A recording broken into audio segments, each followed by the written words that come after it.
비밀번호가 틀렸습니다.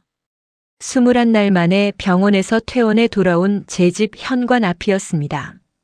분명 제가 수년 동안 눌러온 번호였습니다. 남편이 살아있을 때 함께 정했고 남편이 세상을 떠난 뒤에도 한 번도 바꾸지 않았던 번호였습니다. 혹시 손가락을 잘못 눌렀나 싶어 천천히 다시 눌렀습니다. 삐빅. 비밀번호가 틀렸습니다. 순간 등에 식은땀이 났습니다.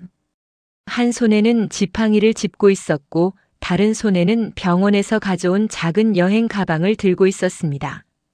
수술한 무릎은 택시에서 내린 뒤부터 벌써 욱신거리고 있었지만 그보다 이상한 것은 제 집 문이 저를 받아주지 않는다는 사실이었습니다. 세 번째로 번호를 누르려는 순간이었습니다. 집 안에서 발소리가 들렸습니다. 누군가 현관 쪽으로 천천히 다가왔고 잠시 뒤 문이 안쪽에서 열렸습니다. 그런데 문을 연 사람은 제 아들도 며느리도 아니었습니다.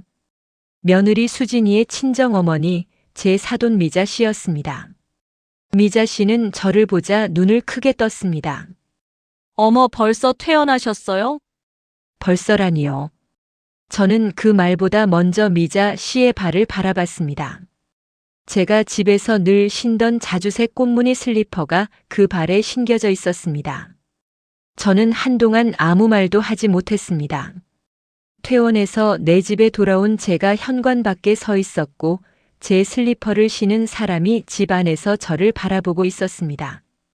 그 순간 이상한 생각이 들었습니다. 제가 병원에 누워있던 21날 동안 이 집에서는 제가 모르는 시간이 흘러가고 있었구나. 그리고 그 21날이 제가 평생 당연하다고 생각했던 것들을 하나씩 바꾸고 있었구나. 그때까지만 해도 몰랐습니다. 비밀번호 하나가 바뀐 것이 시작일 뿐이었다는 것을요. 안녕하세요. 오늘은 어디에서 이야기를 듣고 계신가요? 댓글로 남겨주시면 행운을 가득 보내드리겠습니다. 무료인 구독과 좋아요 해주시면 큰 힘이 됩니다. 여러분 주변에 있을 수도 있는 이야기. 오늘의 이야기 시작하겠습니다. 저는 올해 71살 정숙입니다. 남편을 먼저 보낸 지 8해가 됐고 그 후로 지금까지 혼자 살았습니다. 사람들은 70이 넘은 여자가 혼자 산다고 하면 가장 먼저 묻습니다. 외롭지 않으세요? 그 다음에는 거의 비슷한 말을 합니다. 아들네랑 합치시면 편할 텐데. 이제 혼자 큰 집에 계셔서 뭐 해요? 아프기라도 하면 큰일이잖아요. 처음에는 저도 웃으며 대답했습니다. 아직은 혼자 할 만해요. 그 말은 괜한 고집이 아니었습니다. 저는 아침이면 제 손으로 밥을 해 먹었고 일주일에 2번 시장에 갔습니다. 친구 순이와 문화센터에서 수채화도 배웠고 봄이면 베란다 화분을 갈아주었습니다. 동네 병원에도 혼자 다녔고 버스를 타고 딸 지연이 집에 다녀오는 것도 어렵지 않았습니다. 누군가의 보호를 받아야만 하루를 살 수 있는 사람은 아니었습니다. 제가 사는 집은 26평짜리 오래된 아파트였습니다. 아주 넓지도 그렇다고 아주 작지도 않은 집이었습니다. 그 집에 처음 들어온 것은 26해 전이었습니다. 당시 저는 45살이었고 남편은 50살이었습니다. 그 전까지 우리는 작은 연립주택에서 4식구가 살았습니다. 방이 2개뿐이라 아들 민석이와 딸 지연이가 한동안 같은 방을 썼고 아이들이 커가면서 하루가 멀다 하고 싸웠습니다. 민석이가 중학교에 올라가던 해였습니다. 어느 날 아들이 제게 말했습니다. 엄마, 나도 이제 방 하나 있으면 안 돼? 저는 대답을 못했습니다. 형편을 아니까요. 남편은 택배 회사에서 새벽부터 밤까지 일했고 저는 학교 급식실에서 일을 했습니다. 월급날이면 식탁에 둘이 마주 앉아 대출금과 생활비를 계산했습니다. 남편이 봉투에서 돈을 꺼내며 말하곤 했습니다. 이번 달은 50 더 넣자. 제가 대답했습니다. 그러다 당신 쓰러져. 애들 크잖아. 그렇게 10년 가까이 돈을 모았습니다. 그러다 마침내 지금의 아파트를 계약했습니다. 처음 집을 보러 갔던 날 안방 창으로 오후 햇살이 길게 들어왔습니다. 거실은 오래됐지만 밝았고 방이 3개였습니다. 집을 둘러보던 남편이 제게 말했습니다. 여기 오면 당신도 이제 자리 하나 생기겠다. 저는 웃었습니다. 내 자리가 어디 있어? 안방은 부부방이지. 남편은 웃지 않았습니다. 정수가, 당신은 맨날 애들 자리하고 내 자리만 생각하잖아. 당신 자리도 좀 생각해. 그 말이 이상하게 오래 남았습니다. 결혼하고 아이를 낳은 뒤로 저는 늘 제 것을 마지막에 두고 살았습니다. 고기가 2점 남으면 아이들 앞에 놓았고 겨울이면 따뜻한 방을 아이들에게 줬습니다. 남편이 야근하고 돌아오면 편히 자라고 침대를 내주고 저는 거실에 이불을 펴기도 했습니다. 그게 희생이라고 생각해 본 적은 없습니다. 제가 자란 시대의 어머니들이 대부분 그렇게 살았습니다. 자식을 먼저 생각했고 남편을 먼저 생각했고 마지막에 남는 것이 있으면 그것이 자기 것이었습니다. 저는 그게 가족이라고 믿었습니다. 아이들은 그렇게 자랐습니다. 민석이는 대학을 졸업하고 회사에 들어갔고 수진이와 결혼했습니다. 지금은 우리 집에서 차로 20분쯤 떨어진 아파트에 삽니다. 딸 지연이는 결혼해 경기 남쪽으로 갔습니다. 남편은 정년을 몇 년 앞두고 심장이 나빠졌습니다. 처음에는 약을 먹으며 버텼지만 상태가 점점 나빠졌고 결국 8해 전 겨울에 세상을 떠났습니다. 남편이 떠난 뒤 집은 제 명의로 정리됐습니다. 당시 민석이가 등기 관련 서류를 챙겨주면서 분명히 말했습니다. 엄마 집인데 당연히 엄마 앞으로 해야지. 저는 그 말을 믿었습니다. 아니, 믿을 필요도 없는 말이라고 생각했습니다. 당연한 일이었으니까요. 남편이 떠난 뒤 첫 1년은 정말 힘들었습니다. 아침에 눈을 뜨면 옆자리가 비어 있었고 저녁이면 혼자 먹을 밥 한 공기가 이상하게 많아 보였습니다. 그래도 저는 그 집을 떠나고 싶지 않았습니다. 벽 한쪽에는 아이들 키를 잰 연필 자국이 있었고 식탁 가장자리에는 민석이가 중학생 때 칼로 긁은 자국이 남아 있었습니다. 안방 서랍을 열면 남편의 오래된 손목시계가 있었고 베란다 창문 아래에는 남편이 직접 만든 작은 화분 받침이 있었습니다. 누군가는 그런 것을 낡은 물건이라고 부르겠지만 제게는 시간이었습니다. 제 인생이었습니다. 무릎이 나빠진 것은 재작년부터였습니다. 처음에는 오래 걸으면 조금 뻐근한 정도였습니다. 장을 보고 집에 돌아오는 길이면 무릎 뒤쪽이 당겼고 계단을 내려갈 때면 손잡이를 꼭 잡아야 했습니다. 그러다 어느 봄날 시장에서 집으로 돌아오는데 갑자기 오른쪽 무릎이 푹 꺾였습니다. 다행히 넘어지지는 않았지만 그날 처음 겁이 났습니다. 병원에 가니 연골이 많이 닳았다고 했습니다. 의사는 처음에는 주사와 약으로 버텨보자고 했습니다. 저도 수술이 무서워 계속 미뤘습니다. 하지만 작년 겨울부터는 밤에도 무릎이 욱신거렸고 잠에서 깨는 날이 많아졌습니다. 결국 수술 날짜를 잡았습니다. 수술한다고 했을 때 민석이가 가장 먼저 걱정했습니다. 엄마 왜 이제 말해?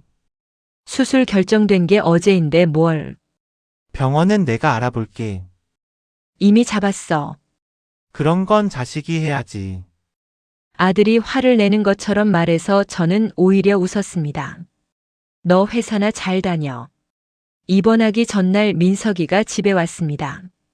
베란다 화분을 보더니 물 주는 방법을 하나씩 적었습니다. 이건 며칠에 한 번, 사흘에 한 번, 이 큰 건? 일주일에 한 번. 엄마는 수술하면서 화분 걱정이 제일 먼저야. 말라 죽으면 내가 살려낼 거야. 민석이는 웃었습니다.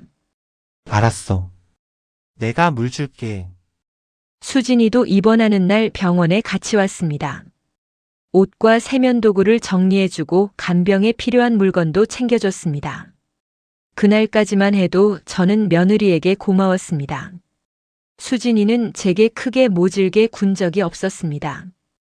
명절이면 같이 음식을 했고 제 생일이면 작은 케이크라도 사왔습니다. 성격이 조금 빠르고 실용적인 면은 있었습니다. 오래된 물건을 보면 잘 버리는 편이었고 제가 뭔가를 쟁여놓으면 늘 말했습니다. 어머니 안 쓰시면 정리하세요. 저는 그런 며느리가 때로는 부럽기도 했습니다. 저는 낡은 것 하나 버리는데도 사연을 붙이는 사람이었으니까요. 수술 전날 저녁 수진이가 제게 말했습니다. 어머니, 퇴원하셔도 당분간 혼자 계시면 안 돼요. 걷지도 못하는 수술도 아닌데 뭘. 그래도 넘어지시면 어떡해요? 천천히 다니면 되지. 민석이도 옆에서 거들었습니다. 엄마 의사 선생님도 한동안 조심하랬잖아요. 저는 대수롭지 않게 넘겼습니다. 알았어. 조심할게. 그때는 몰랐습니다. 제가 말한 조심할게와 아이들이 생각한 조심해야 한다가 전혀 다른 뜻이었다는 것을요. 수술은 잘 끝났습니다.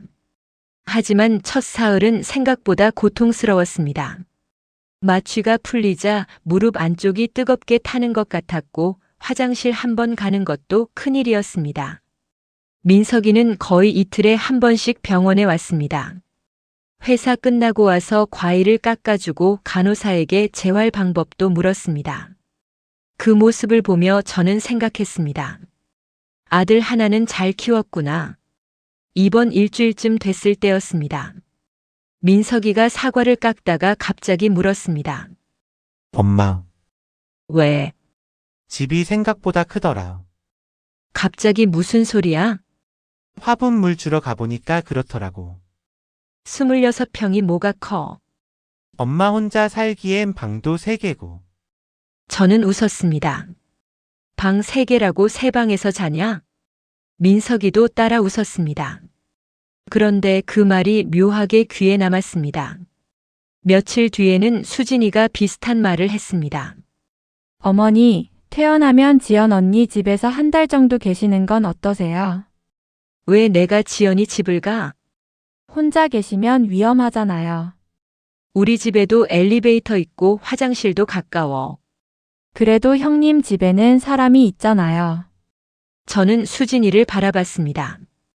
지연이도 직장 다녀. 형부가 재택근무하는 날 있잖아요. 내가 병원 퇴원해서 딸네 집에 가면 지연이도 신경 쓰이고 사위도 불편하지. 수진이는 더 말하지 않았습니다. 그날 밤 병원 침대에 누워 생각했습니다. 아이들이 괜히 그러는 건 아닐 겁니다. 병원에서 며칠 누워 있으니 저도 약해진 기분이 들었습니다. 걷다가 넘어지면 어떻게 하나 싶기도 했고 집에서 혼자 자다 무슨 일이 생기면 누가 알까 생각도 했습니다. 하지만 그렇다고 해서 제 집을 떠나야 한다는 생각은 들지 않았습니다. 저는 퇴원하면 도우미를 일주일에 2-3번 부르고 장은 배달을 시킬 생각이었습니다. 재활병원도 택시를 타면 10분이면 갔습니다. 그렇게 계획을 세우고 있었습니다. 그런데 아이들은 저와 다른 계획을 세우고 있었습니다. 입원한 지 열흘쯤 됐을 때 아파트 관리사무소에서 전화가 한 번 왔습니다. 정숙 어르신 맞으세요? 네. 관리비 고지서 수령 연락처 변경 확인차 연락드렸습니다. 저는 무슨 말인지 몰랐습니다. 무슨 변경이요? 직원이 잠시 머뭇거렸습니다. 아드님 번호로 연락처 변경 신청이 들어와서요. 우리 아들이요? 네. 어르신이 입원 중이라 관리 문제를 대신 본다고 하셨습니다. 저는 순간 이상했지만 크게 문제 삼지 않았습니다. 민석이가 화분도 봐주고 우편물도 챙긴다고 했으니 관리사무소 연락처도 자기 번호로 바꿨나 보다 생각했습니다. 그날 저녁 민석이에게 물었습니다. 너 관리실 연락처 내 번호로 바꿨어? 민석이가 대수롭지 않게 말했습니다. 응. 엄마 병원에 있는데 가스 점검이나 주차 같은 연락 오면 귀찮잖아요. 나한테 말은 해주지. 그게 뭐 중요한 거라고. 그때 저는 웃고 넘어갔습니다. 지금 생각하면 그 작은 일이 시작이었습니다. 아이들은 제 일을 대신해 준다고 생각했고, 저는 그 도움을 받으면서도 조금씩 결정권을 넘기고 있었습니다. 이번 15일째의 딸 지연이에게 전화가 왔습니다. 엄마, 몸 어때? 이제 꽤 걸어. 퇴원은 언제래? 다음 주 목요일. 전화기 너머로 딸이 잠깐 조용했습니다. 엄마, 퇴원하면 우리 집에 올 거야? 저는 웃었습니다. 내가 내 집을 왜 가? 나는 우리 집까지. 지연이가 당황한 것 같았습니다. 민석이가. 아니야. 뭐가? 나중에 얘기해. 저는 이상했지만 묻지 않았습니다. 딸에게까지 자식들끼리 쓸데없는 걱정을 나누는 줄 알았습니다. 퇴원 전날 민석이는 회사 회의가 있다고 했습니다. 엄마 내일 몇 시에 나와? 오전 중에. 회의 끝나면 갈게. 오지 마. 택시 타면 돼. 그래도 수술했는데. 내가 다리를 잘라낸 것도 아니고 괜찮아. 저는 정말 괜찮았습니다. 아들에게 괜히 휴가까지 내게 하고 싶지 않았습니다. 다음 날 오전 퇴원 수속을 하고 작은 가방 하나만 챙겼습니다. 간호사가 말했습니다. 집에서는 무리하시면 안 돼요. 특히 쭈그려 앉지 마시고 무거운 것 들지 마세요.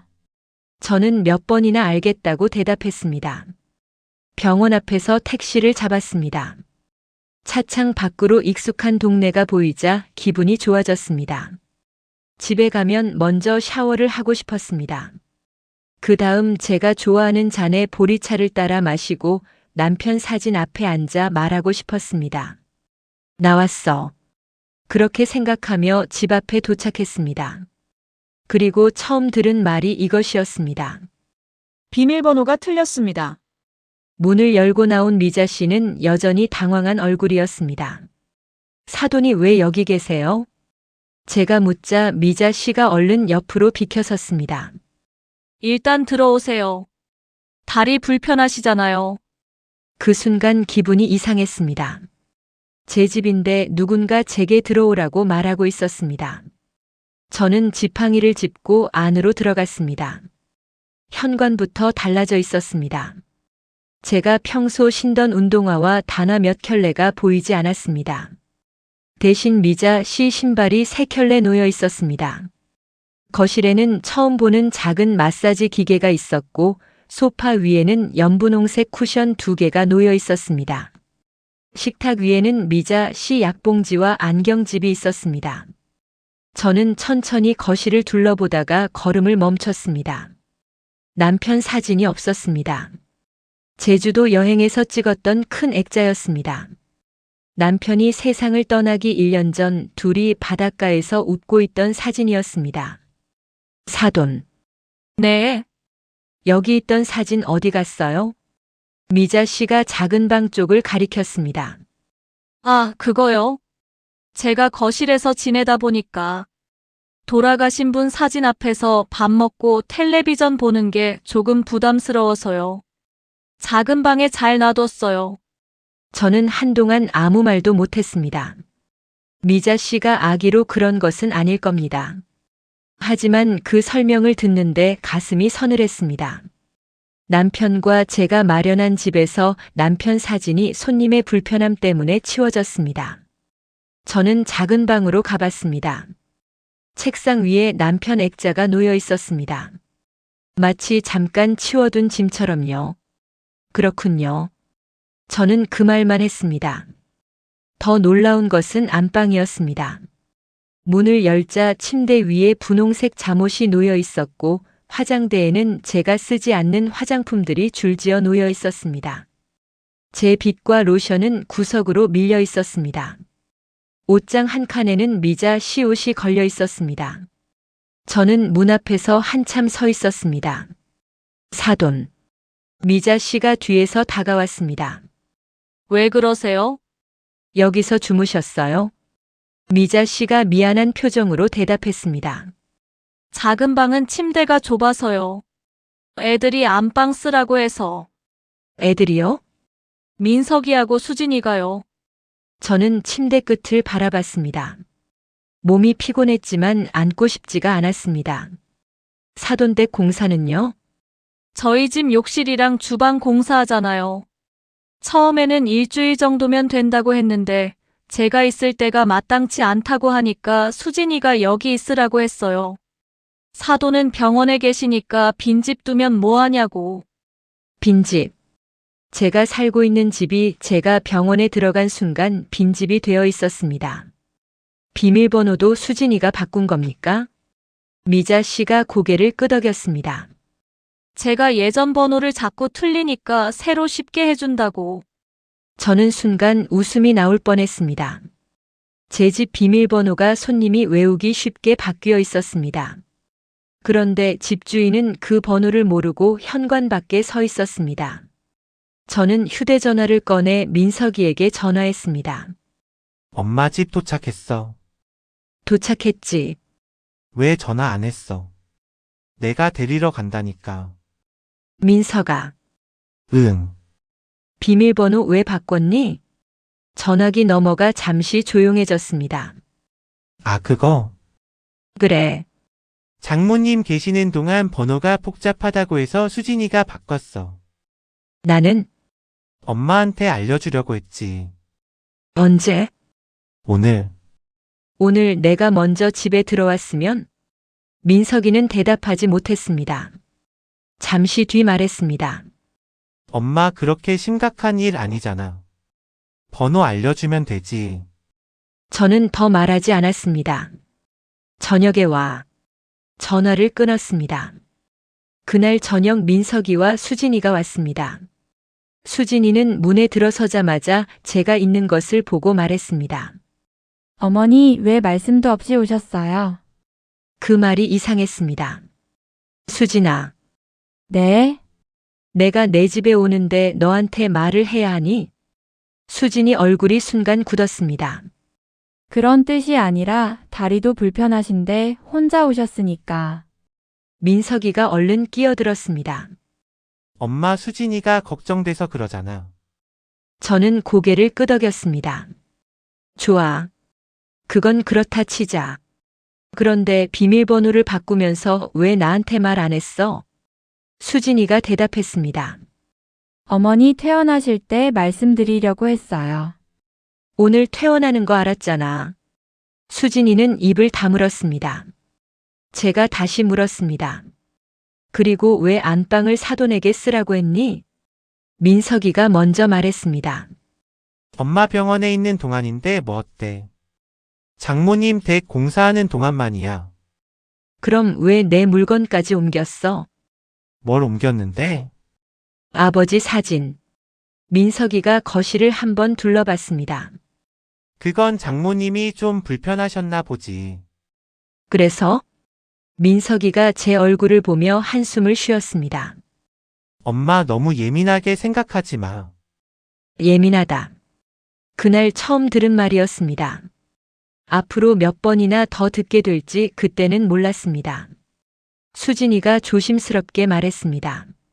어머니는 퇴원하면 지연 언니 집에 좀 계실 줄 알았어요. 저는 며느리를 바라봤습니다. 누가? 민석이가 수진이를 흘겨봤습니다. 수진아. 수진이는 이미 말이 나온 김에 계속했습니다. 민석 씨가 형님한테도 얘기했다고 해서. 저는 아들에게 고개를 돌렸습니다. 지연이한테 무슨 얘기를 했어? 민석이가 머리를 극적였습니다. 엄마 혼자 계시면 위험하니까 한 달 정도 지연이네에서 지내면 어떻겠냐고. 나한테는 말하려고 했지. 언제? 민석이는 다시 대답하지 못했습니다. 그 순간 병원에서 지연이가 했던 말이 생각났습니다. 엄마, 퇴원하면 우리 집에 올 거야? 이제야 뜻을 알았습니다. 저를 제외한 가족들이 제 퇴원 후 거처를 이미 의논하고 있었습니다. 민석아, 응. 나는 무릎을 수술한 거지 머리를 수술한 게 아니다. 아들이 얼굴을 찌푸렸습니다. 갑자기 무슨 소리야? 내가 어디서 살지는 나한테 먼저 물어봐야 하는 거 아니니? 걱정돼서 그런 거잖아. 걱정하고 결정하는 건 다르지. 민석이는 아무 말도 하지 못했습니다. 수진이가 부드러운 목소리로 말했습니다. 어머니, 저희가 어머니를 싫어서 그러는 게 아니잖아요. 나도 알아. 그럼 한 달 정도만 형님 집에. 저는 며느리 말을 끊었습니다. 나는 여기 있을 거야. 그날 대화는 거기서 끝났습니다. 저는 미자 씨에게 안방에서 자라고 했습니다. 사실 마음은 불편했습니다. 하지만 이제 와서 다리 아픈 제가 사돈에게 당장 방을 빼라고 하는 것도 모질게 느껴졌습니다. 오늘은 그냥 주무세요.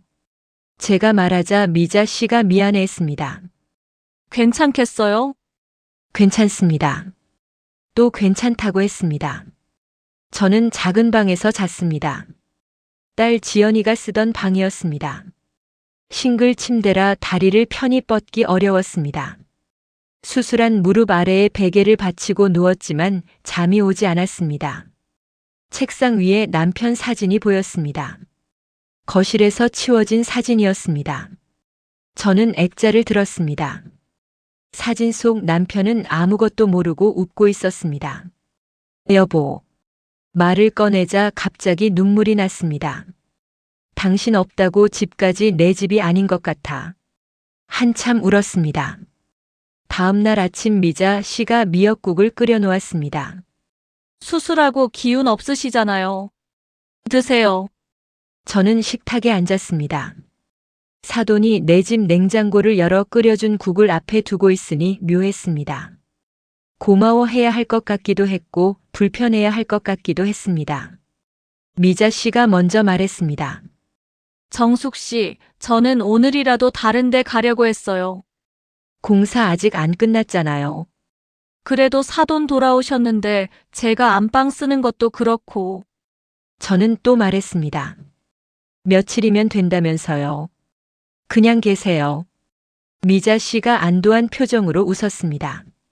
일주일 정도면 끝난대요. 저는 그 말을 믿었습니다. 그날 오후 옷장을 정리하려고 안방에 들어갔습니다. 제 코트 몇 벌이 보이지 않았습니다. 겨울옷을 다른 칸에 넣었나 싶어 찾았지만 없었습니다. 남편이 마지막 생일에 사준 회색 카디건도 없었습니다. 저는 무릎 때문에 쭈그려 앉을 수 없어 지팡이로 옷장 아래를 살폈습니다. 그러다 다용도실에 박스가 쌓여 있는 것을 발견했습니다. 상자 하나에 검은 매직으로 적혀 있었습니다. 어머니 겨울옷 마이너스 창구. 수진이 글씨였습니다. 다른 상자에는 앨범책. 그 옆에는 정리 예정. 저는 상자를 열었습니다. 남편이 쓰던 모자, 오래된 카메라, 낚시 가방이 들어 있었습니다. 몇 해 동안 버리지 못했던 물건이었습니다. 남편이 돌아가신 뒤에도 장롱 윗칸에 가지런히 넣어두었습니다. 집을 어지럽힌 적도 없었습니다. 저는 수진이에게 전화했습니다. 수진아, 네, 어머니. 내 옷 왜 상자에 넣었니? 아, 그거요? 그래. 저희 엄마 옷 넣을 데가 없어서 안 입는 옷만 잠깐 뺀 거예요. 내가 안 입는지 내가 어떻게 알아? 수진이가 잠시 조용해졌습니다. 겨울옷이잖아요. 지금 여름이라고 겨울옷이 필요 없는 옷이 되는 건 아니잖니. 다시 넣어드리면 되죠. 그리고 아버님 물건은? 어머니, 솔직히 말씀드리면 안 쓰는 물건 너무 많아요. 이번에 조금 정리하시면 집도 깔끔해지고 좋잖아요. 저는 상자 안남편 모자를 바라봤습니다. 내가 정리할게. 무릎 아프신데 뭘 직접 하세요. 그러니까 건드리지 마. 전화기 너머로 수진이가 한숨을 쉬었습니다. 알겠어요. 저는 상자에서 가디건 하나를 꺼냈습니다. 하지만 그 이상은 할 수 없었습니다. 무릎이 금세 붓기 시작했습니다. 병원에서 무거운 것을 들지 말라고 했던 말이 생각났습니다. 수술 전에 저였다면 아마 제가 그 상자를 하루 종일 풀었을 겁니다. 하지만 현실은 그렇지 않았습니다. 상자 하나를 조금 건드린 것만으로도 다리가 뜨거워졌습니다. 저는 의자에 앉아 한참 무릎에 냉찜질을 했습니다. 그리고 딸에게 전화했습니다. 지연아, 오늘 시간 되니? 딸은 제 목소리만 듣고 무슨 일이 있는지 알아챘습니다. 엄마 왜 그래? 오면 얘기할게. 지연이는 저녁에 왔습니다. 상자를 보더니 얼굴이 굳었습니다. 이거 누가 했어? 수진이. 엄마 허락은? 안 했지. 지연이는 말없이 박스를 들었습니다. 어디 놓을까? 안방 옷장. 딸이 무거운 상자를 옮기고 저는 의자에 앉아 하나씩 어디에 둘지 말했습니다. 지연이는 남편 모자를 꺼내며 잠시 멈췄습니다. 아빠 거네. 응. 딸이 모자를 한참 바라봤습니다. 엄마 아직 못 버리겠어? 응. 지연이는 더 묻지 않았습니다. 그럼 두면 되지. 그 한마디가 그렇게 고마웠습니다. 그날 지연이에게 모든 이야기를 했습니다. 비밀번호가 바뀐 것, 미자 씨가 안방을 쓰고 있었던 것, 퇴원 후 제가 지연이 집에 갈 거라고 가족들이 의논했던 것. 지연이는 한참 동안 아무 말이 없었습니다. 그러다 말했습니다. 엄마, 응. 이건 아니야. 그 말을 듣는 순간 눈물이 났습니다. 누가 제 편을 들어줘서가 아니었습니다. 제가 이상한 사람이 아니라는 말을 듣고 싶었던 것 같습니다. 내가 너무 예민한가 싶었어. 지연이가 얼굴을 찌푸렸습니다. 왜 엄마가 예민해? 엄마 집인데? 민석이는 자꾸 걱정해서 그런 거래. 걱정은 할 수 있지. 근데 엄마한테 물어봐야지. 저는 고개를 끄덕였습니다. 그날 지연이가 돌아가기 전 말했습니다. 엄마, 나한테 오고 싶으면 언제든 와. 근데 민석이가 정했다고 해서 오는 건 아니야. 저는 웃었습니다. 안 가. 알았어. 며칠은 조용했습니다. 미자 씨는 작은 방으로 옮겼습니다. 제가 말했습니다. 사돈, 이제 안방은 제가 써야겠습니다. 미자 씨는 잠깐 서운해하는 눈치였지만 바로 짐을 옮겼습니다. 당연하죠. 사돈방인데. 그 말을 들으니 오히려 마음이 이상했습니다. 당연한 일을 당연하다고 확인받고 있었습니다. 그런데 집은 점점 낯설어졌습니다. 아침이면 거실 텔레비전에서 미자 씨가 좋아하는 드라마가 큰 소리로 나왔습니다. 냉장고 한 칸에는 미자 씨 건강식품과 반찬이 들어찼습니다. 거실 구석에는 작은 마사지 기계가 자리 잡았습니다.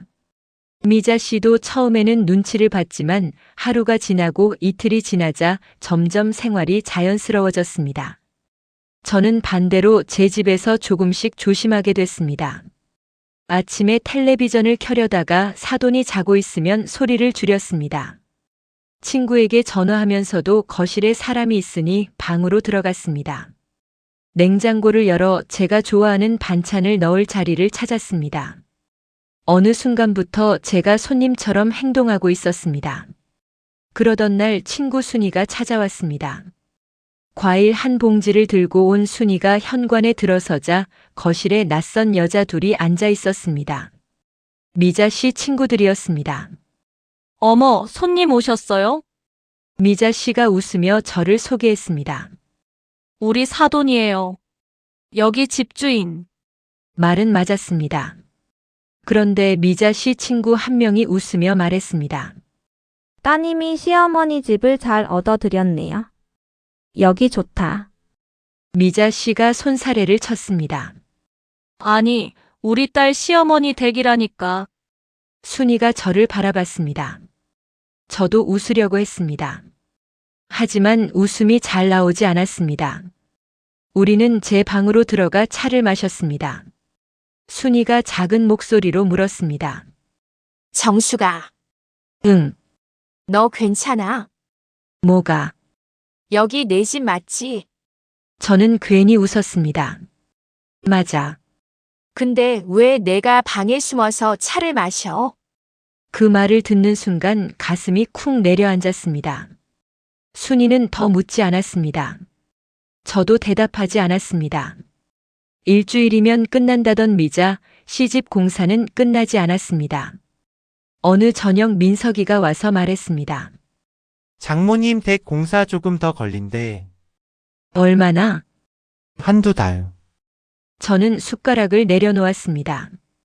일주일이라며. 욕실 뜯어보니까 배관 문제가 생겼대. 주방까지 다시 해야 한대. 그럼 다른 데 계셔야지. 민석이가 저를 바라봤습니다.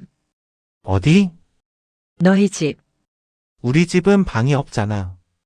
방 3개잖아. 지우 공부방 있고 우리 방 있고 작은 방은 내 서재야. 저는 가만히 아들을 바라봤습니다. 내 서재는 방이고 내 방은 남는 방이니? 민석이가 당황했습니다. 엄마 왜 말을 그렇게 해? 내가 그렇게 말했잖아. 우리 집은 방이 남으니까 장모님 계셔도 된다고. 엄마 혼자 사니까 그렇다는 거지. 바로 그 말이었습니다. 혼자. 누군가와 같이 살지 않는다는 이유로 제 공간은 남는 공간이 됐습니다. 저는 천천히 물었습니다. 혼자 살면 집이 반쪽짜리 집이 되니? 민석이가 한숨을 쉬었습니다. 엄마는 자꾸 극단적으로 받아들여. 또 예민하고 또 극단적이었습니다. 저는 더 말하지 않았습니다. 그런데 다음 사건은 정말 참기 어려웠습니다. 재활 치료를 받고 집에 돌아오던 날이었습니다. 아파트 분리수거장 옆에 커다란 종이 상자가 놓여 있었습니다. 익숙한 꽃무늬가 보였습니다. 저는 걸음을 멈췄습니다. 상자 안에는 제 그릇이 들어 있었습니다. 흰 바탕에 작은 파란 꽃이 그려진 찻잔과 접시였습니다.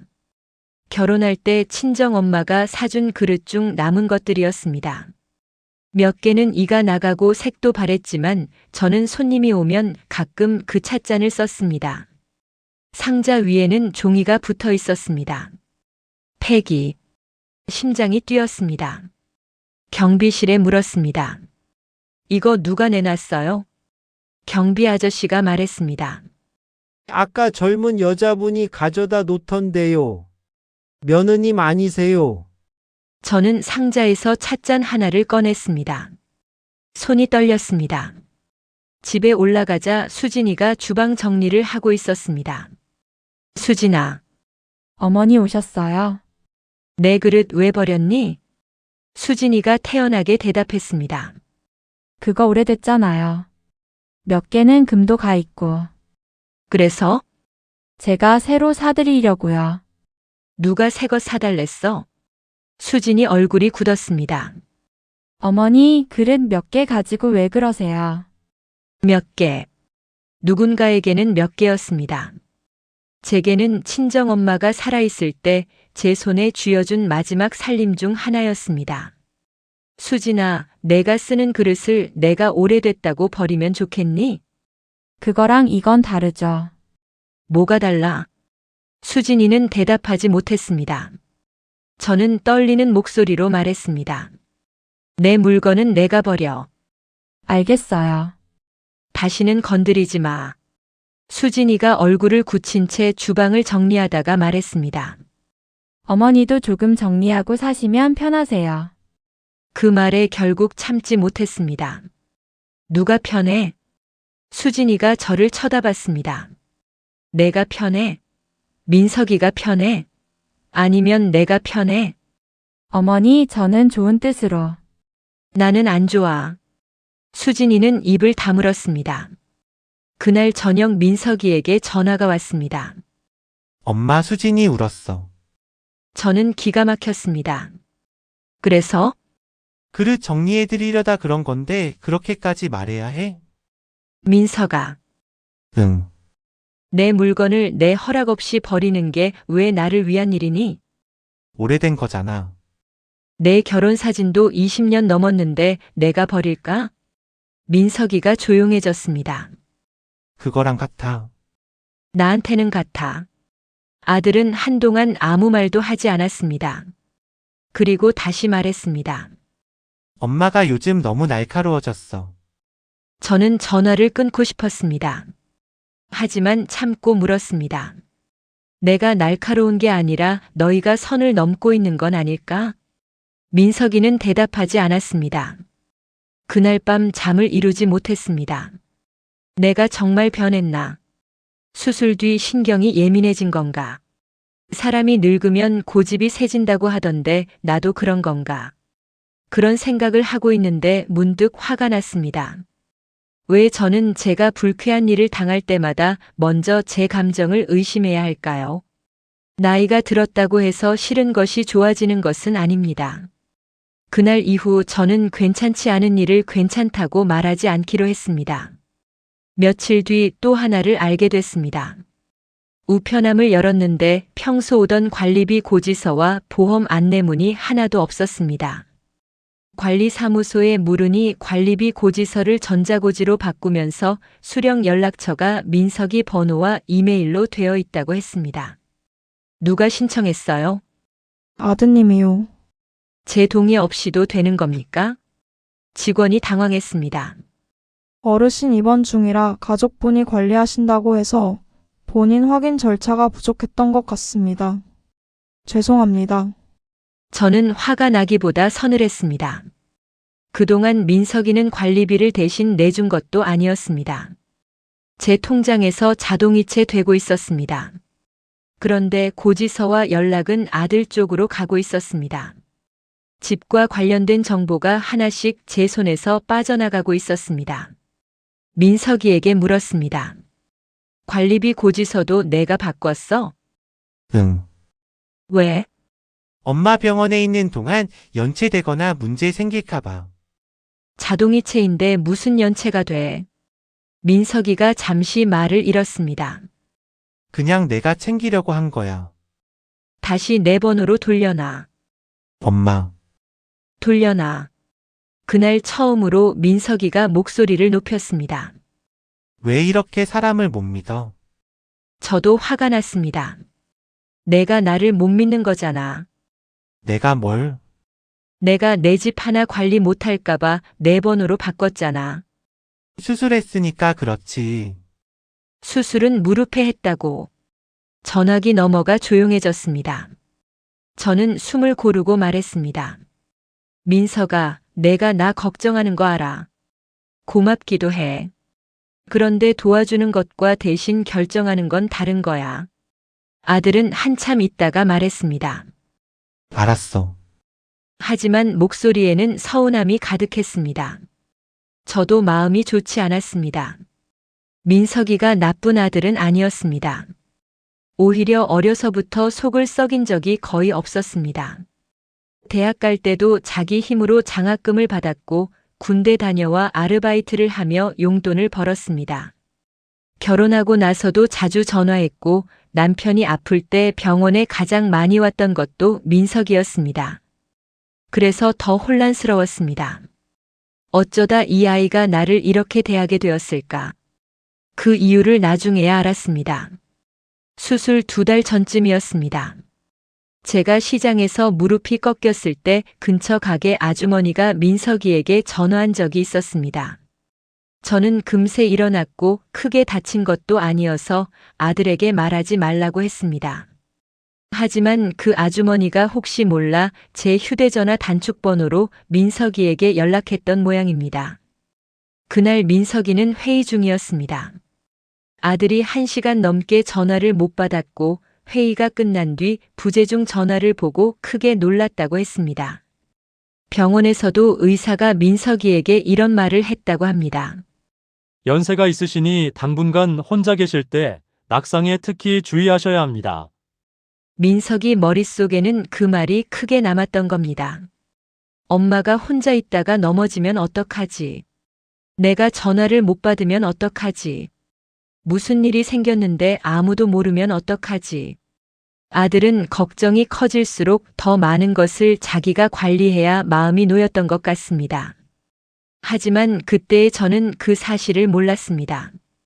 저에게 보이는 것은 제 허락 없이 바뀌는 것들 뿐이었습니다. 그리고 어느 날 제 화장대까지 없어졌습니다. 재활 치료를 다녀와 안방 문을 열었는데 화장대 자리가 텅 비어 있었습니다. 순간 제가 방을 잘못 들어온 줄 알았습니다. 사돈. 미자 씨가 거실에서 대답했습니다. 네, 내 화장대 어디 갔어요? 수진이가 가져갔던데요. 저는 바로 전화를 걸었습니다. 수진아, 화장대 어디 있니? 어머니, 그거 창고에 맡겼어요. 왜? 저희 엄마가 작은 방으로 옮기고 나니까 짐 둘 데가 없어서요. 어차피 화장대도 너무 오래됐고. 누구 허락받고? 수진이가 잠시 조용했습니다. 나중에 더 좋은 걸로 사드리려고 했죠. 그 화장대는 결혼 30주년에 남편이 사준 것이었습니다. 대단히 비싼 가구는 아니었습니다. 모서리 한쪽은 색이 벗겨졌고 서랍 하나는 잘 닫히지도 않았습니다. 그래도 매일 아침 그 앞에 앉아 머리를 빗었습니다. 남편이 죽은 뒤에도 그 습관은 그대로였습니다. 수진이는 그 사정을 몰랐습니다. 모를 수 있습니다. 문제는 몰랐다는 것이 아니라 묻지 않았다는 것이었습니다.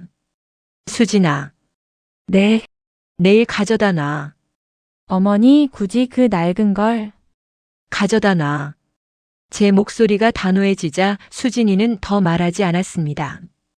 그날 저녁 또 민석이에게 전화가 왔습니다. 엄마 화장대 하나 때문에 수진이한테 또 뭐라고 했어. 저는 웃음이 나왔습니다.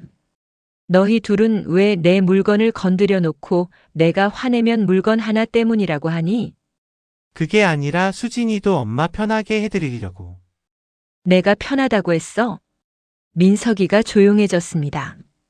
저는 그날 처음으로 이 말을 했습니다. 민석아, 너희가 자꾸 착각하는 게 있어. 뭔데? 내가 늙은 거지 없어진 게 아니야. 전화기 너머로 아무 소리도 들리지 않았습니다. 저도 한참 말이 없었습니다. 내가 아직 여기 있어. 내 방도 있고 내 물건도 있고 내가 좋아하는 것도 있어. 그러니까 나 없는 사람처럼 정리하지 마.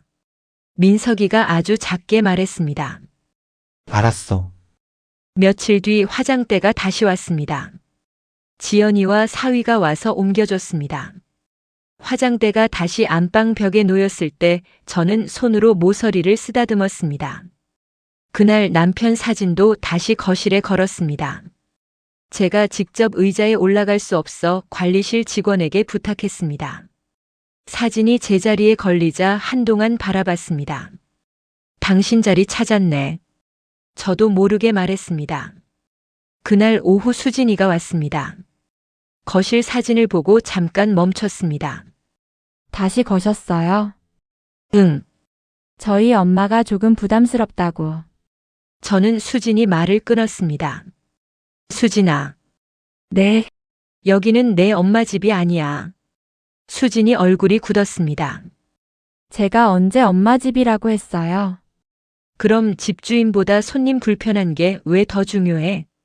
수진이는 말을 잃었습니다. 제가 계속했습니다. 내 엄마가 싫다는 게 아니야. 사돈이 여기 계시는 것도 처음엔 괜찮았어. 그런데 너희는 나한테 한 번도 묻지 않았잖아. 수진이는 한숨을 쉬었습니다. 어머니는 모든 걸 허락받아야 한다고 생각하세요. 내 집에서 내 물건 건드리는 건 물어봐야지. 가족끼리도요? 저는 잠시 며느리를 바라봤습니다. 가족이면 더 물어야 하는 거 아니니? 그날 수진이는 대답하지 못했습니다. 결정적인 이야기를 들은 것은 그로부터 사흘 뒤였습니다. 재활 치료를 다녀온 뒤 너무 피곤해서 오후에 잠이 들었습니다. 눈을 뜨니 해가 거의 져 있었습니다. 목이 말라 물을 마시려고 방문을 열었습니다. 거실 쪽에서 수진이와 미자 씨 목소리가 들렸습니다. 민석이는 아직 오지 않은 듯 했습니다. 저는 걸어 나가려다가 제 이야기가 들려 멈췄습니다. 미자 씨가 말했습니다. 나 이제 다른 데 알아볼까 봐. 사돈도 불편해하는 것 같고. 수진이가 대답했습니다. 엄마 조금만 더 있어. 공사 다 끝날 때까지 어디 가려고. 그래도 사돈이 돌아왔잖아. 어머니 혼자 이 집 다 쓰는 것도 아니고 방 남는데 뭐. 미자 씨가 한숨을 쉬었습니다. 너 자꾸 그렇게 말하면 안 돼. 수진이가 잠시 조용했습니다. 그러다 말했습니다. 솔직히 어차피 언젠가는 정리해야 하잖아. 제 손이 멈췄습니다. 뭘? 미자 씨가 묻자 수진이가 대답했습니다. 이 집 물건들. 어머니 돌아가시면 결국 민석 씨가 다 정리해야 하는데, 그때 한꺼번에 하면 얼마나 힘들겠어. 지금부터 안 쓰는 것 조금씩 정리하면 나중에 편하지. 미자 씨가 낮은 목소리로 말했습니다. 살아계신 분 집을 벌써 그렇게 생각하면 안 되지. 수진이가 웃는 듯한 목소리로 말했습니다. 엄마도 참. 내가 어머니 내일 돌아가신다고 했어? 언젠가는 그렇다는 거지. 그리고 집도 결국 민석 씨한테 올 거고. 저는 그대로 굳었습니다. 그 말에 화가 먼저 나지 않았습니다. 이상하게 무서웠습니다. 나는 아직 살아있는데. 나는 아침에 눈을 뜨고 내 손으로 밥을 먹고 재활 치료를 받고 친구에게 전화를 하고 가을에는 여행도 갈 생각을 하고 있는데 저 사람들의 머릿속에서는 이미 제 다음이 시작되고 있었습니다. 언젠가는 물론 압니다. 저도 언젠가는 죽습니다. 71살이면 젊다고 할 수도 없습니다. 하지만 언젠가 죽을 사람이라고 해서 오늘부터 없는 사람처럼 살아야 하는 것은 아니었습니다. 제 옷이 먼저 상자에 들어가고 제 그릇이 먼저 버려지고 남편 사진이 먼저 치워지고 화장대가 먼저 사라졌습니다. 그리고 이제는 제가 죽은 뒤 집이 누구 것이 될지까지 제 집 거실에서 이야기하고 있었습니다. 저는 조용히 방으로 돌아왔습니다. 침대 끝에 앉았습니다. 눈물은 나오지 않았습니다. 오히려 머릿속이 아주 맑아졌습니다. 그날 밤 가족들이 모두 돌아간 뒤 저는 집안을 천천히 걸었습니다. 현관, 거실, 주방, 아이들이 쓰던 방, 남편과 제가 쓰던 안방, 벽 하나에도 기억이 있었습니다. 민석이가 초등학생 때 축구공을 차다 긁은 방문, 지연이가 대학 합격 통지를 들고 울던 거실, 남편이 퇴직 후 매일 아침 커피를 마시던 창가, 제가 아이들 교복을 다려놓던 작은 방, 그 모든 것을 바라보다가 깨달았습니다. 이 집에서 가장 먼저 정리되고 있던 것은 물건이 아니었습니다. 저였습니다. 다음 날 아침 딸에게 전화했습니다. 지연아, 응, 엄마. 오늘 시간 되니? 무슨 일 있어? 나랑 어디 좀 가자. 지연이는 점심 전에 왔습니다. 제가 말했습니다. 도어락 바꾸려고. 딸이 눈을 크게 떴습니다. 비밀번호를? 응. 민석이랑 얘기했어? 왜 얘기해야 해? 지연이는 잠시 저를 보더니 웃었습니다. 그러네. 우리는 근처 열쇠집에 갔습니다. 직원이 여러 제품을 보여줬습니다. 휴대전화로 열 수 있는 것도 있고 지문으로 여는 것도 있다고 했습니다. 저는 가장 단순한 것을 골랐습니다. 복잡한 거 필요 없어요. 잘 잠기고 잘 열리면 돼요. 직원이 집에 와 새 도어락을 설치했습니다. 비밀번호는 뭘로 하실까요? 저는 잠깐 생각했습니다. 예전 번호에는 남편 생일과 아이들 생일이 들어 있었습니다. 이번에는 아무도 모르는 숫자를 골랐습니다. 제 생일과 제가 처음 일을 시작한 날짜를 섞었습니다. 지연이가 옆에서 웃었습니다. 나한테도 안 알려줄 거야? 응. 딸인데. 초인종 있잖아. 지연이가 소리내 웃었습니다. 잘했어. 그날 우리는 집을 정리했습니다. 이번에는 제 물건을 정리하는 것이 아니었습니다. 미자 씨 물건을 차곡차곡 상자에 담았습니다. 무거운 것은 모두 지연이가 들었습니다. 저는 의자에 앉아 화장품과 옷을 구분했습니다. 건강식품도 봉투에 넣었습니다.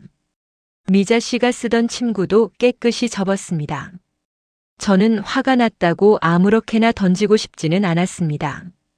그 사람 물건도 그 사람에게는 소중할 수 있으니까요. 지연이가 물었습니다. 엄마, 사돈 어른한테 미안하지 않아? 미안하지. 그런데도 해야겠어? 저는 잠시 생각했습니다. 응. 왜? 내가 내 집에서 살겠다는 게 왜 미안해야 하는지 모르겠어. 딸이 고개를 끄덕였습니다. 그날 저녁 7시가 조금 넘었을 때였습니다. 밖에서 도어락 누르는 소리가 들렸습니다. 비빅. 비밀번호가 틀렸습니다. 저는 소파에 앉아 있었습니다. 심장이 빠르게 뛰었습니다. 두 번째 번호가 눌렸습니다. 비빅. 비밀번호가 틀렸습니다. 밖에서 민석이 목소리가 들렸습니다. 뭐야? 수진이가 대답했습니다. 내가 잘못 눌렀나? 세 번째. 또 문은 열리지 않았습니다. 잠시 뒤 초인종이 울렸습니다. 저는 천천히 일어났습니다. 지팡이는 이제 집 안에서는 거의 쓰지 않았지만 그날은 일부러 짚었습니다. 문을 열었습니다. 민석이와 수진이, 미자 씨가 서 있었습니다. 민석이가 황당한 표정으로 물었습니다. 엄마 비밀번호 왜 바꿨어? 저는 아들을 바라봤습니다. 이상할 만큼 마음이 차분했습니다. 내 집이니까. 민석이가 입을 다물었습니다. 제가 덧붙였습니다. 너희가 가르쳐줬잖니. 집 비밀번호는 필요하면 바꾸는 거라고. 수진이가 현관 옆 상자를 발견했습니다. 이건 뭐예요? 사돈 물건. 미자 씨가 상자를 바라봤습니다. 저는 사돈에게 고개를 숙였습니다. 사돈, 미안하지만 오늘부터는 다른 곳에서 계셔야겠습니다. 미자 씨 얼굴이 굳었습니다. 하지만 바로 고개를 끄덕였습니다. 알겠어요. 오히려 수진이가 먼저 목소리를 높였습니다.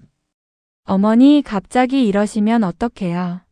엄마 집은 아직 공사 중이에요. 내 집 있잖니. 저희 집에는 방이 없다고 말씀드렸잖아요.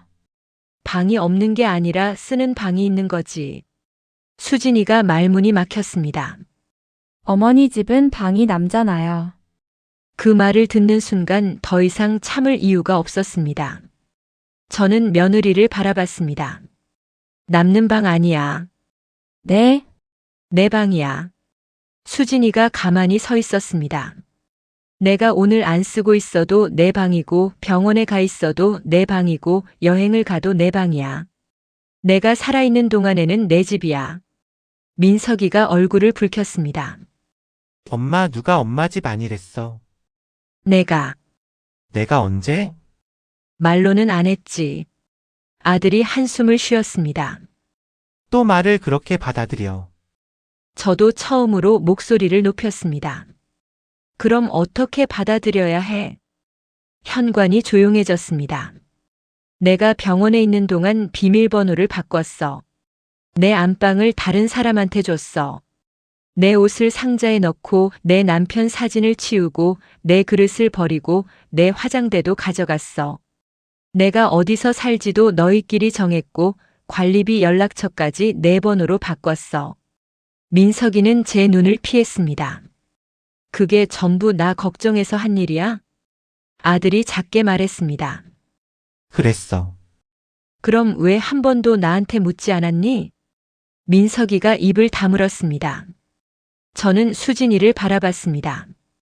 그리고 수진아. 수진이가 천천히 고개를 들었습니다. 내가 죽으면 이 집이 어차피 민석이 것이 된다고 했지? 수진이 얼굴이 하얗게 질렸습니다.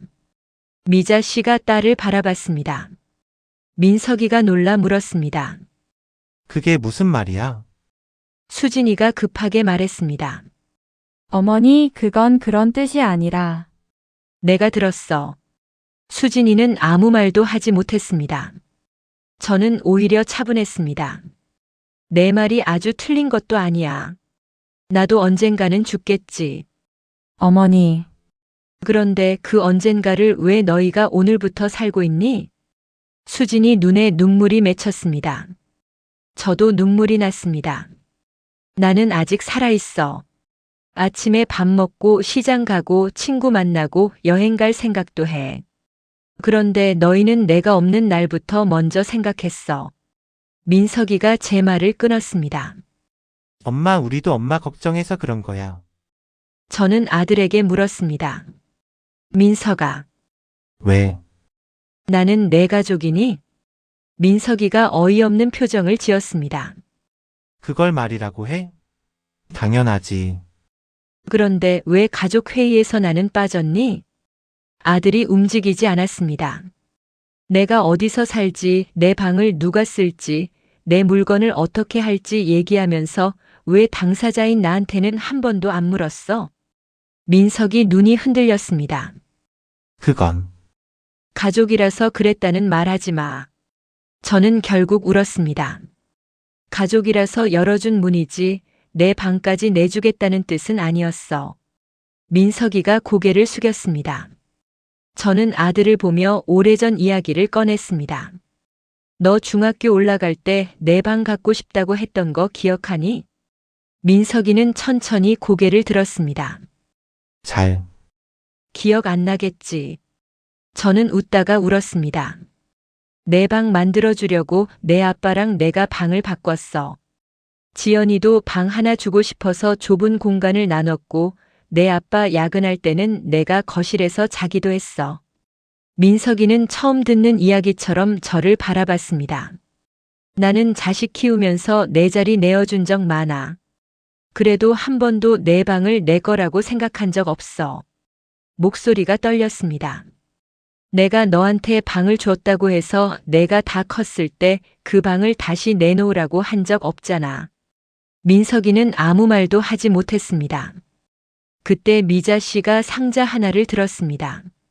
정숙 씨, 저는 사돈을 바라봤습니다.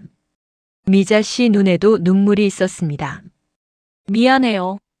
그 말을 들을 줄 몰랐습니다. 처음에는 정말 며칠만 있으려고 했어요. 그런데 살다 보니까 편해졌어요. 사돈이 돌아왔는데도 내가 눈치를 좀 챘어야 하는데 애들이 괜찮다고 하니까 나도 모른 척 했네요. 수진이가 말했습니다. 엄마, 미자 씨가 딸을 향해 손을 들었습니다. 너 가만히 있어. 그리고 다시 저를 바라봤습니다. 내 집에서 누가 이랬으면 나도 싫었을 겁니다.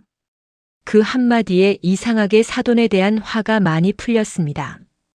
저는 고개를 숙였습니다. 사돈한테 다 화난 건 아닙니다. 그래도 내가 잘못했어요. 미자 씨는 자기 상자를 들었습니다. 민석이가 얼른 받아들었습니다.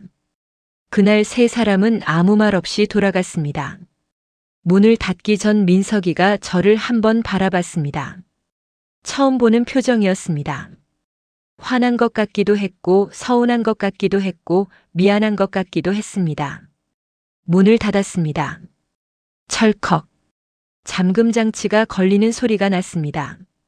그 순간 다리에 힘이 풀렸습니다. 저는 현관 바닥에 기대 한동안 울었습니다. 사이다처럼 시원할 줄 알았습니다. 하지만 그렇지 않았습니다. 아들을 문 밖에 세워놓고 마음 편할 엄마가 어디 있겠습니까? 내가 너무 심했나? 조금 더 참을 걸 그랬나? 사돈은 지금 어디로 가나? 수진이가 나를 미워하면 어떻게 하나? 수십 가지 생각이 들었습니다. 그런데 후회는 없었습니다. 그날 밤 저는 오랜만에 안방 침대에서 혼자 잤습니다. 아침에 눈을 떴을 때 햇빛이 침대 끝까지 들어왔습니다. 저는 천천히 일어나 화장대 앞에 앉았습니다. 거울 속에 늙은 여자가 보였습니다. 머리에는 흰색이 많아졌고 눈가에는 주름이 깊었습니다. 저는 거울 속 저를 바라보다가 말했습니다. 정수가. 그리고 웃었습니다. 내 집이다. 그 후 한동안 민석이와 연락하지 않았습니다. 아들도 먼저 연락하지 않았습니다. 수진이도 오지 않았습니다. 지연이가 일주일에 두세 번씩 와서 장을 봐주고 무거운 물건을 옮겨줬습니다. 저는 점점 잘 걷게 됐습니다. 재활 치료도 열심히 받았습니다. 한 달쯤 지나자 집안에서는 지팡이를 쓰지 않아도 됐습니다. 그동안 관리사무소 연락처도 다시 제 번호로 돌려놨습니다. 전자고지도 취소했습니다. 우편함에서 제 이름이 적힌 관리비 고지서를 다시 받아들었을 때 웃음이 났습니다. 누가 보면 별것 아니라고 할 겁니다. 하지만 그 종이 한 장이 제게는 중요했습니다. 이 집의 일을 다시 제가 알고 있다는 뜻이었으니까요. 분리수거장에서 찾아온 찻잔도 깨끗하게 씻었습니다. 금이 간 것은 2개 버렸습니다. 제가 직접 골라서 버렸습니다. 멀쩡한 것은 다시 찬장에 넣었습니다. 순이가 놀러 온 날 그 찻잔에 차를 따라줬습니다. 순이가 웃으며 말했습니다. 이거 오래됐다. 응, 아직도 쓰네. 내가 쓰고 싶으니까. 순이가 제 얼굴을 보더니 웃었습니다. 그래. 그럼 됐지. 어느 토요일 오후였습니다. 초인종이 울렸습니다. 화면을 보니 손녀 지우가 서 있었습니다. 고등학교 2학년이었습니다.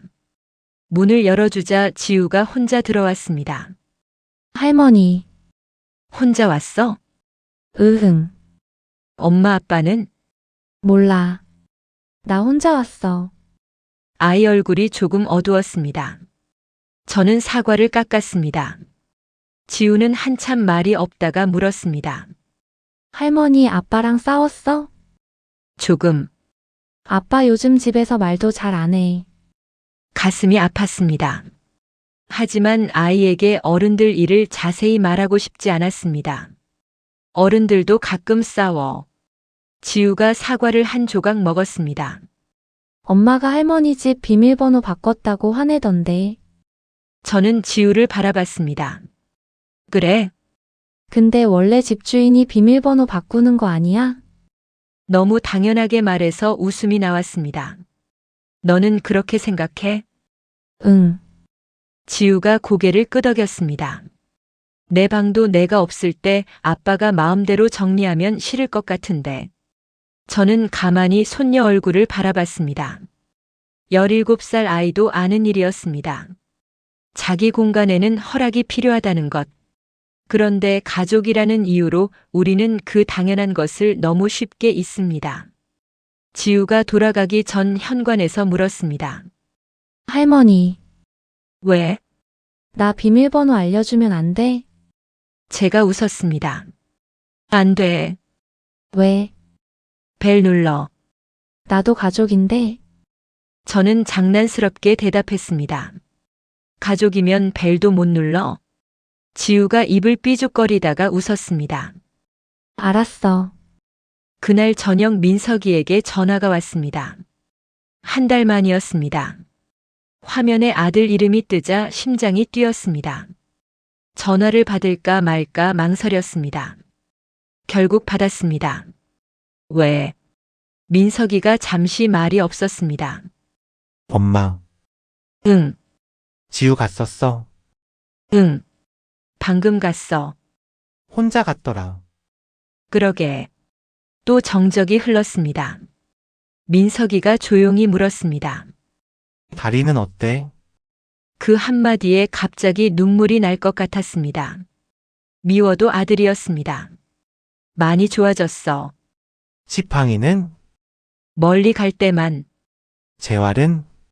계속 다녀. 민석이는 한참 아무 말이 없었습니다. 그러다 말했습니다. 엄마, 응. 그때 미안했어. 저는 눈을 감았습니다. 그 말을 기다린 것 같습니다. 알았어. 나 진짜 엄마 집 욕심낸 건 아니야. 알아. 수진이도 그렇고. 그것도 알아. 민석이가 한숨을 쉬었습니다. 근데 우리가 너무 마음대로 한 건 맞아. 저는 아무 말도 하지 않았습니다. 아들이 계속했습니다. 지우가 나한테 그러더라. 자기 학교 간 사이 책상 버리고 방 바꾸면 평생 나 원망할 거라고. 저도 모르게 웃었습니다. 민석이도 조금 웃었습니다. 그 말 듣는데 엄마 생각나더라. 아들이 한동안 조용하다가 말했습니다. 나는 왜 엄마한테는 그래도 된다고 생각했을까요? 저는 바로 대답하지 않았습니다. 사실 저도 이유를 조금 알고 있었습니다. 제가 평생 괜찮다고 말했기 때문입니다. 괜찮지 않아도 괜찮다고 했고 싫어도 너희 좋으면 됐다고 했습니다. 아이들이 어릴 때는 그것이 사랑이라고 생각했습니다. 하지만 아이들이 다 자란 뒤에도 저는 같은 방식으로 살았습니다. 그래서 어쩌면 아이들에게 엄마는 언제나 양보하는 사람으로 남았을지도 모릅니다. 민서가, 응. 엄마도 잘못한 게 있어. 엄마가 뭘? 내가 너무 오래 괜찮다고 했어. 아들이 조용했습니다. 너희 먹고 싶으면 먹어라. 너희 필요하면 가져가라. 엄마는 괜찮다. 그런 말만 했잖아. 목소리가 떨렸습니다. 근데 이제는 안 그러려고. 민석이가 작게 대답했습니다. 응. 잠시 뒤 아들이 뜻밖의 말을 했습니다. 엄마 나도 무서웠어. 뭐가? 엄마 혼자 있는 게. 저는 조용히 들었습니다. 민석이가 시장에서 제가 무릎이 꺾였던 날 이야기를 했습니다. 가게 아주머니한테 전화가 왔는데 회의 때문에 1시간 넘게 못 받았다고 했습니다. 나중에 부재중 전화와 문자를 보니 손이 떨렸다고 했습니다. 혹시 엄마 쓰러졌는데 내가 전화도 못 받은 건가 싶더라. 수술 뒤 의사에게 들은 말도 이야기했습니다. 낙상 조심해야 한다고 하잖아. 나는 엄마 혼자 있다가 넘어지면 어떡하지? 밤에 무슨 일 생기면 어떡하지? 계속 그 생각만 했어. 그래서 내 걸 다 내가 관리하려고 했니? 민석이가 한참 있다가 대답했습니다. 그랬나 봐. 그 말을 들으니 아들의 행동이 이해는 됐습니다. 하지만 이해와 허용은 달랐습니다. 민석아, 응. 걱정해줘서 고마워. 아들이 조용히 숨을 쉬었습니다. 근데 나를 지켜주는 거랑 내 삶을 대신 사는 건 달라. 응. 다음에는 물어봐. 알았어. 그 주 일요일 민석이가 혼자 왔습니다. 초인종을 눌렀습니다. 저는 화면으로 아들을 확인한 뒤 문을 열었습니다. 민석이가 웃었습니다. 왜 이렇게 늦게 열어? 남의 집 왔으면 기다려. 아들이 웃었습니다. 아들인데 남이야? 집주인은 나야. 알았어. 민석이 손에는 베고니아 화분이 들려 있었습니다. 그건 뭐야? 엄마 병원에 있을 때 내가 하나 죽였잖아. 생각났습니다. 제가 키우던 베고니아 하나가 물을 너무 많이 먹어 뿌리가 썩었습니다. 민석이가 같은 꽃을 찾아온 겁니다. 똑같은 거 찾느라 힘들었어. 저는 화분을 받아 창가에 놓았습니다. 고맙다. 그날 아들과 둘이 밥을 먹었습니다. 오랜만이었습니다. 민석이가 된장찌개를 먹다가 말했습니다. 엄마, 왜? 나 이 집 받을 생각 안 해. 저는 웃었습니다. 누가 준대? 민석이가 당황하더니 웃었습니다. 그러네. 내가 다 쓰고 갈 거야. 써. 여행도 다니고. 그래.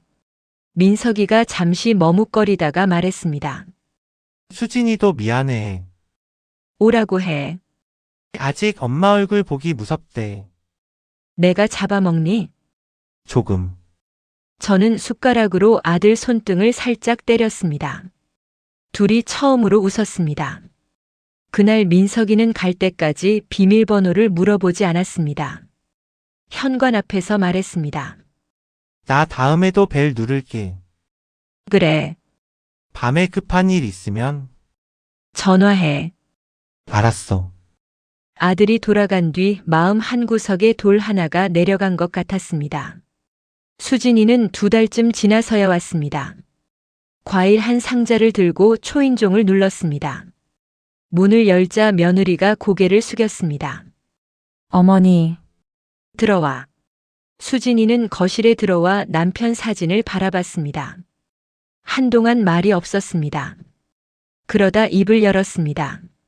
제가 아버님 물건 정리한 거 정말 잘못했어요. 저는 차를 내왔습니다. 알면 됐다. 그릇도요. 응, 화장대도. 그것도. 수진이가 울 것 같은 표정으로 웃었습니다. 저도 웃었습니다. 잠시 뒤 수진이가 말했습니다. 저희 엄마 문제도 제가 너무 제 입장에서만 생각했어요. 저희 집은 지우 공부도 해야 하고 민석 씨도 재택근무를 가끔 해서 불편하니까 어머니 집은 방이 남는다고 너무 쉽게 생각했어요. 그래. 지금 생각하면 왜 그렇게 당연하다고 생각했는지 모르겠어요. 저는 며느리를 바라봤습니다. 수진아. 네, 내 엄마가 우리 집에 있었던 게 나쁜 일은 아니야. 수진이가 저를 바라봤습니다. 내가 괜찮다고 했으면 아무 문제도 아니었어. 네, 문제는 안 물어봤다는 거야. 수진이가 천천히 고개를 끄덕였습니다. 네. 그리고 한참 뒤 조심스럽게 말했습니다. 제가 어머니 돌아가시면 어차피 민석 씨 집이라고 한 것도 죄송해요. 저는 차를 한 모금 마셨습니다. 수진아. 네, 이 집이 나중에 누구한테 갈지는 나도 몰라. 수진이가 놀라 저를 바라봤습니다. 내가 다 쓰고 갈 수도 있잖니. 수진이가 멍하니 있다가 결국 웃었습니다. 저도 웃었습니다. 여행도 다니고 맛있는 것도 먹고 필요하면 병원비도 쓰고 남으면 그때 생각할 거야. 수진이가 고개를 끄덕였습니다. 그러세요. 그 말을 듣는데 마음이 조금 풀렸습니다. 제가 원하는 것은 재산을 자식에게 안 주겠다는 선언이 아니었습니다. 그저 마지막까지 제 삶의 주인이 되고 싶었습니다. 얼마 뒤 미자 씨에게도 연락이 왔습니다. 정숙 씨, 집에 계세요? 네. 차 한잔 할까요? 미자 씨는 자기 집 공사가 끝났다며 저를 초대했습니다.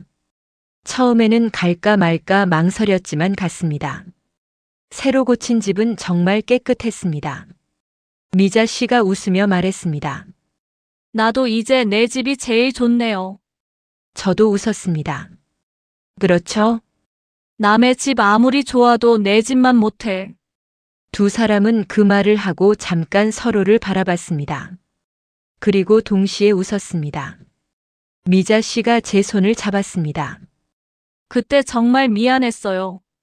됐어요. 아니야. 나도 사돈 입장 됐으면 화냈을 거야. 저는 미자 씨에게 말했습니다. 사돈도 애들이 있으라니까 있었던 거잖아요. 그래도 내가 너무 편해졌어. 미자 씨가 웃었습니다. 그 꽃무늬 슬리퍼도 내가 신으면 안 되는 거였는데. 저도 웃었습니다. 그건 제가 지금도 신어요. 아이고. 우리는 그날 처음으로 편하게 웃었습니다. 그해 가을 저는 순이와 남해로 여행을 갔습니다. 수술 후 첫 여행이었습니다. 사흘 일정이었습니다. 예전 같으면 출발하기 전날 아들에게 전화했을 겁니다. 화분 물 줘라. 관리비 확인해라. 냉장고에 뭐가 있다. 하지만 이번에는 아무에게도 집 비밀번호를 알려주지 않았습니다. 문을 잠그고 택시를 탔습니다. 남해 바닷가 길을 천천히 걸었습니다. 무릎은 완전히 예전 같지는 않았지만 많이 좋아졌습니다. 순이가 바다를 보며 말했습니다. 정수가, 왜? 너 얼굴 좋아졌다. 수술해서? 아니, 성질 내고 나서 저는 웃었습니다. 내가 성질 냈어? 평생 못 내던 거 한꺼번에 냈지. 둘이 한참 웃었습니다. 바닷바람을 맞으며 남편 생각이 났습니다. 당신 자리도 좀 생각해. 26해 전 남편이 했던 말이 이제야 제대로 들리는 것 같았습니다. 그동안 저는 가족에게 자리를 내주는 것이 사랑이라고만 생각했습니다. 그런데 사랑에도 자기 자리는 필요했습니다. 내 자리가 있어야 남의 자리도 존중할 수 있다는 것을 늦게 알았습니다. 여행 둘째 날 민석이에게 전화가 왔습니다. 엄마 어디야? 남해야. 남해? 응. 언제 갔어? 어제. 왜 말 안 했어? 내가 여행 가는데 허락받아야 해? 아들이 웃었습니다. 그런 뜻이 아니잖아. 모레가. 다리는 괜찮아? 좋아. 집은 괜찮고. 저는 웃었습니다. 문 잘 잠갔어. 민석이가 장난스럽게 물었습니다. 비밀번호도 아무도 모르고. 그럼. 전화기 너머로 아들이 웃었습니다. 잘 놀다 와. 그래. 여행을 마치고 집으로 돌아온 날이었습니다. 작은 여행 가방을 끌고 현관 앞에 섰습니다. 몇 달 전 병원에서 퇴원해 돌아왔던 날이 떠올랐습니다. 그날 저는 제 집 앞에서 비밀번호를 모르고 서 있었습니다. 이번에는 제 손으로 번호를 눌렀습니다. 비빅. 문이 열렸습니다. 아주 평범한 소리였습니다. 그런데 이상하게 가슴이 벅찼습니다. 집 안으로 들어가 신발을 벗었습니다. 신발장 아래에서 자주색 꽃무늬 슬리퍼를 꺼내 신었습니다. 거실 벽에서는 남편이 웃고 있었습니다. 저는 사진을 바라보며 말했습니다. 다녀왔어. 가방을 풀고 차를 한 잔 마시려는데 초인종이 울렸습니다. 화면을 보니 민석이와 수진이, 지우가 서 있었습니다. 저는 문을 열었습니다. 지우가 제일 먼저 뛰어들어오려다가 현관 앞에서 멈췄습니다. 할머니, 왜? 들어가도 돼? 저는 웃었습니다. 들어와. 지우가 신발을 벗다가 말했습니다. 나 이제 잘하지? 뭘? 문부터 두드리잖아. 민석이가 뒤에서 웃었습니다. 할머니한테 교육 제대로 받았네.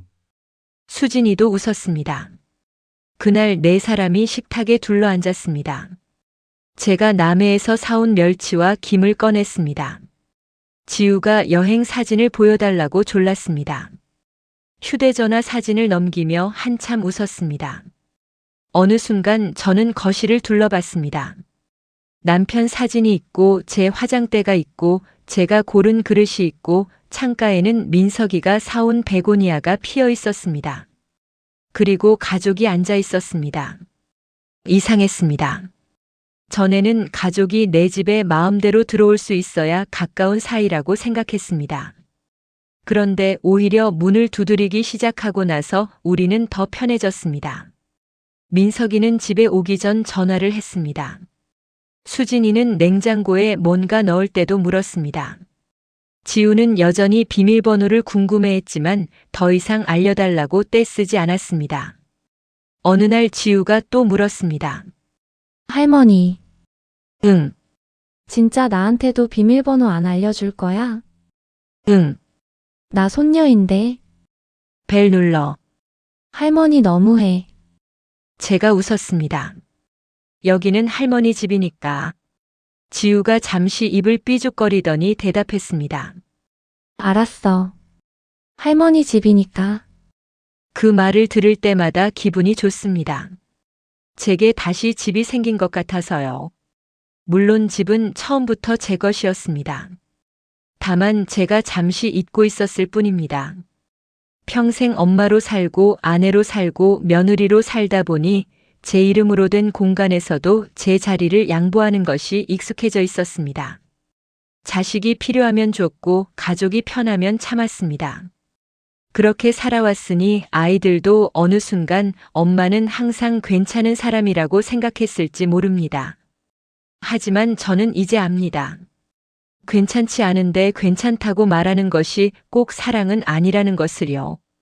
가족에게 문을 열어주는 것은 사랑입니다. 내 방을 내어주는 것도 내가 원한다면 사랑입니다. 내가 가진 것을 나누는 것도 행복할 수 있습니다. 하지만 그 모든 것에는 한 가지가 먼저 있어야 합니다. 내가 선택했다는 것. 가까운 사람일수록 먼저 물어야 합니다. 사랑하는 사람일수록 문을 두드려야 합니다. 가족이라는 말은 경계를 없애는 말이 아니라 서로의 경계를 남보다 더 잘 지켜주겠다는 약속이어야 합니다. 그리고 나이가 들었다고 해서 그 경계가 사라지는 것은 아닙니다. 몸이 조금 약해졌다고 해서 선택권까지 약해지는 것도 아닙니다. 자식에게 도움을 받는다고 해서 삶의 주인이 바뀌는 것도 아닙니다. 저는 지금도 무릎이 좋은 날과 나쁜 날이 있습니다. 비가 오기 전이면 욱신거리고 멀리 갈 때는 가끔 지팡이를 챙깁니다. 하지만 제 아침은 제가 정합니다. 오늘 무엇을 먹을지 제가 고르고 누구를 만날지 제가 정하고 집에 누구를 들릴지도 제가 결정합니다.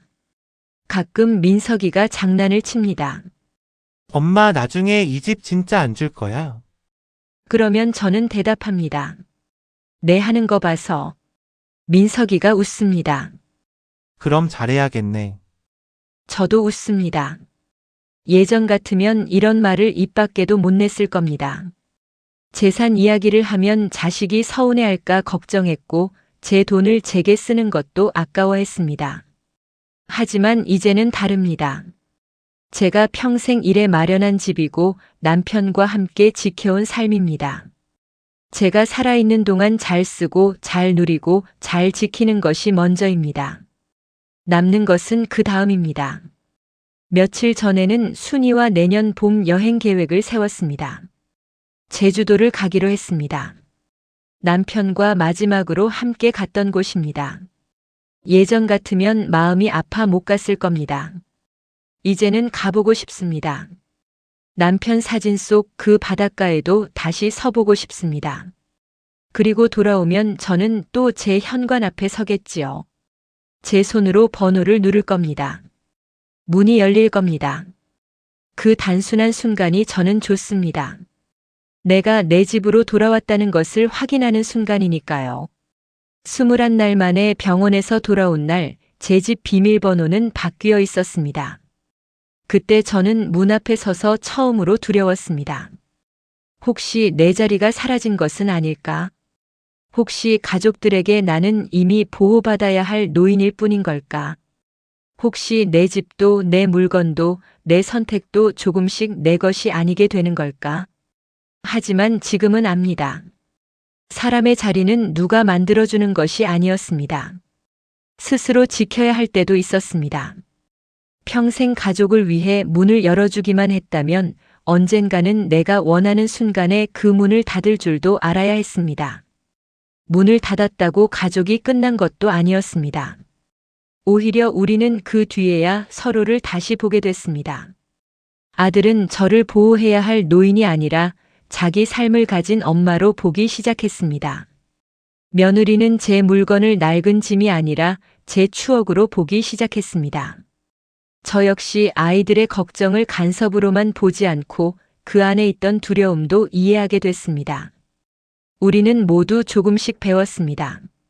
사랑하는 것과 대신 결정하는 것은 다르다는 것을, 도와주는 것과 빼앗는 것도 다르다는 것을, 그리고 가족이라고 해서 모든 문이 자동으로 열리는 것은 아니라는 것을 말입니다.